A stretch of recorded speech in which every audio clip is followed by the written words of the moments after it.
ಬಾಣಂತಿಯರ ಕೆಮ್ಮಿಗೆ ರಾಮಬಾಣ. ಇಷ್ಟು ಸಿಂಪಲ್ ಆಗಿರೋಂಥ ಮನೆಮದ್ದನ್ನು ನಮ್ಮ ಅಜ್ಜಿ ಹೇಳ್ಕೊಡ್ತಾ ಇದ್ರು.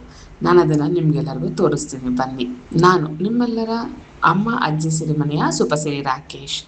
ಸ್ನೇಹಿತರೆ, ದೊಡ್ಡ ಪತ್ರೆ ಎಲೆಯಲ್ಲಿ ಫಸ್ಟ್ ರೆಸಿಪಿ ಏನು ಮಾಡ್ತಾ ಇದ್ರಪ್ಪ ಅಂದರೆ, ದೊಡ್ಡ ಪತ್ರೆ ಎಲೆನ ಚೆನ್ನಾಗಿ ತೊಳ್ಕೊಂಡು ಅದಕ್ಕೆ ಹರಳುಪ್ಪು ಅಂದರೆ ಮನೇಲಿ ಯೂಸ್ ಮಾಡೋಂಥ ಕಲ್ಲುಪ್ಪನ್ನು ಹಾಕಿ ಎರಡು ಮೆಣಸುಕಾಳನ್ನು ಇಟ್ಟು ಜಗದ್ದು ಬಿಟ್ಟು ಚೆನ್ನಾಗಿ ಚ್ಯೂ ಮಾಡಿ ರಸನ ನುಂಗು ಅಂತ ಹೇಳ್ತಾಯಿದ್ರು.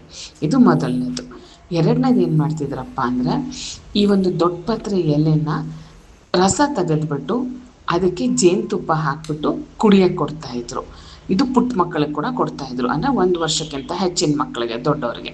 ಮೂರನೇ ರೆಸಿಪಿ ಏನು ಕೊಡ್ತಾಯಿದ್ದಾರೆ ಅಂದರೆ, ಇದೇ ಅಜ್ವೈನ್ ಎಲೆನ ಚೆನ್ನಾಗಿ ಬಿಸಿನೀರಲ್ಲಿ ತೊಳೆದ್ಬಿಟ್ಟು ಅದಕ್ಕೆ ಸ್ವಲ್ಪ ಅರಶಿನ ಪುಡಿ ಹಾಕಿ ಕಷಾಯ ಥರ ಮಾಡಿ ಬಿಸಿನೀರಲ್ಲಿ ಕುದಿಸ್ಬಿಟ್ಟು ಉಪ್ಪು ಹಾಕಿನೂ ಕೊಡ್ತಾಯಿದ್ರು. ಈ ಒಂದು 3 ಥರ ವಿಧವಾದ ರೆಸಿಪಿಯಲ್ಲಿ ನಮ್ಮ ಅಜ್ಜಿ ನಮಗೆ ಇದನ್ನು ಕೊಡ್ತಾಯಿದ್ರು. ಸೊ ನಿಮಗೂ ಯಾರಿಗಾರ ಇದು ಹೆಲ್ಪ್ ಆದರೆ ಉಪಯೋಗಿಸ್ಕೊಳ್ಳಿ, ಅಥವಾ ನೀವು ಆಲ್ರೆಡಿ ಇದನ್ನು ಯೂಸ್ ಮಾಡ್ತಾಯಿದ್ರೆ ಎಸ್ ಅಂತ ಕಮೆಂಟ್ನಲ್ಲಿ ತಿಳಿಸಿ.